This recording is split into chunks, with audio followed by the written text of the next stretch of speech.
Hey, welcome to Live with Lynn. So if you're here, say hi. If you're watching the replay, be sure to type replay so I know you were here. I'm Lynn Huber, and I appreciate you being here today. So today I'm going to talk about personal growth can be damaging if you're not careful. We all know that personal development is critical to success, right? I mean, I talk about it all the time. So if you're following me, you probably have a pretty good understanding of what it means.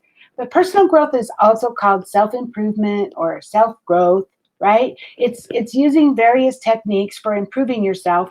So you're working on your habits, your behaviors, your actions, and your reactions. That's really important, is your reactions.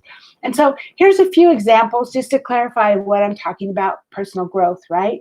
Learning to control anger, learning to overcome procrastination, learning to overcome laziness, learning to be more polite and considerate, becoming a more responsible person, learning new things and developing new skills, changing your mindset and becoming more positive. Those are just some of the things, right? I mean, there's so many different things that you can do to be personal, be better as a person. Hi, Pamela. Happy Friday. Thanks for being here. So to be successful with personal growth, you need motivation. You need that desire to improve and the willingness to strive to make changes. And one of the most important things is also you need to be willing to get out of your comfort zone. You have to be able to do things that might be uncomfortable, but that will help you grow, right? An open mind and the desire to learn and grow are also important. So the first step is to be aware.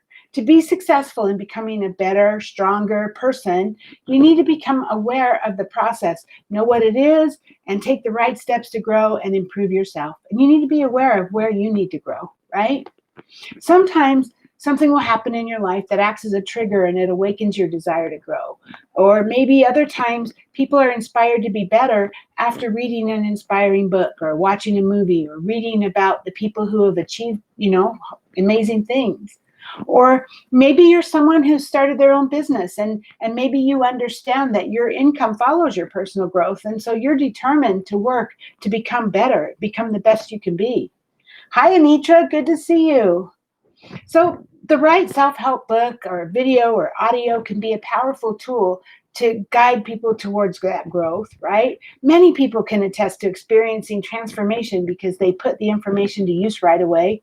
People have gone from nervous, shy, lacking in confidence to become calm or outgoing or confident in their ability to do things. They've developed their belief and now they know they can do it, right?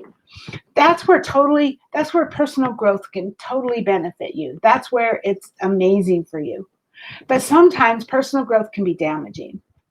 And yeah, there's many people who have used personal growth and they've become better, they become more confident and better able to handle whatever comes their way. But the key is, and I mentioned it just a minute ago, is that the people who were successful, they put the information to use right away. They learned and they took action and put it into practice.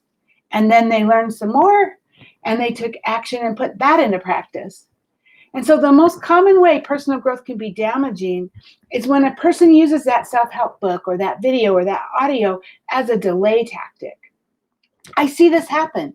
I see it happen with people in my business. They're doing the personal development, they're watching a few videos, they're reading the book or whatever, and then they instantly feel as though they're making good progress towards being a better version of themselves. They made the effort by buying the book after all, so then they can pat themselves on the back, right, and keep on reading. And then they buy the next book and then the corresponding course and then the videos and then the next book, and then they feel great about themselves, except they haven't changed anything. Personal development can be destructive when it's used as a delay tactic. And another way I see people use this in my business is I teach that personal growth is a big part of your success. It's one of the things you should do every day. And I have this daily 8 system that I teach my team and other Avon reps as well. And that they do these, they accrue points for doing activities, and personal development is part of that.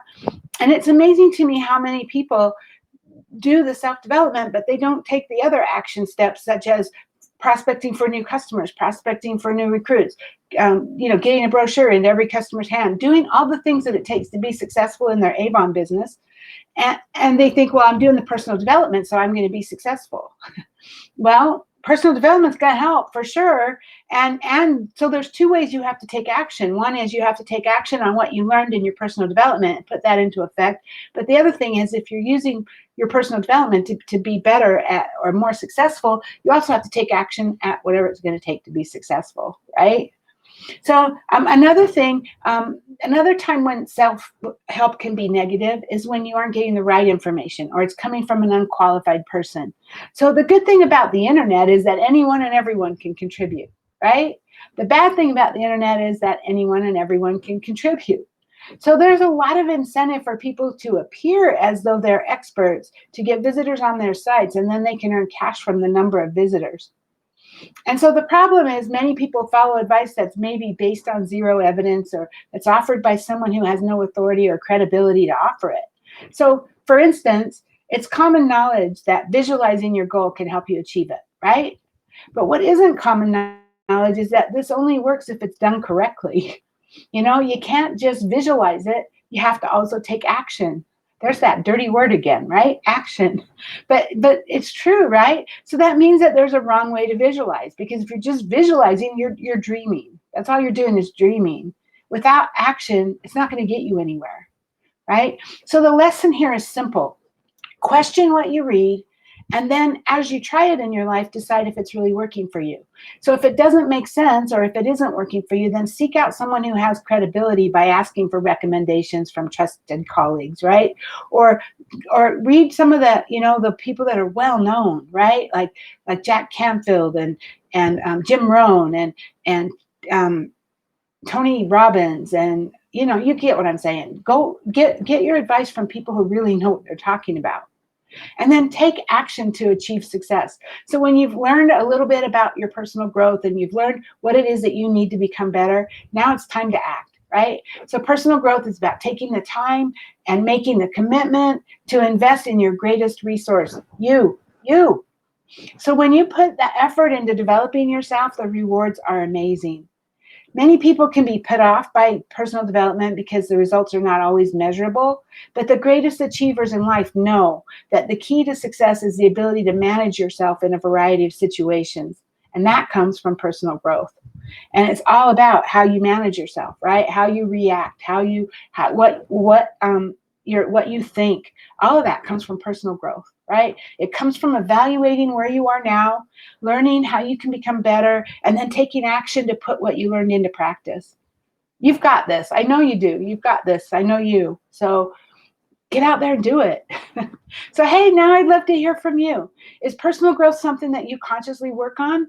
What kinds of things help you to remember that you need to practice what you learned, that you need to put it into action? Please share your thoughts in the comments below. I would love to hear your stories. Thank you, Pamela and Anitra, for being live with me today, and anyone else who might be live who just hasn't commented, and anyone who's watching the replay. I appreciate you. So go out there and have an amazing day, and I'll see you tomorrow. Bye-bye.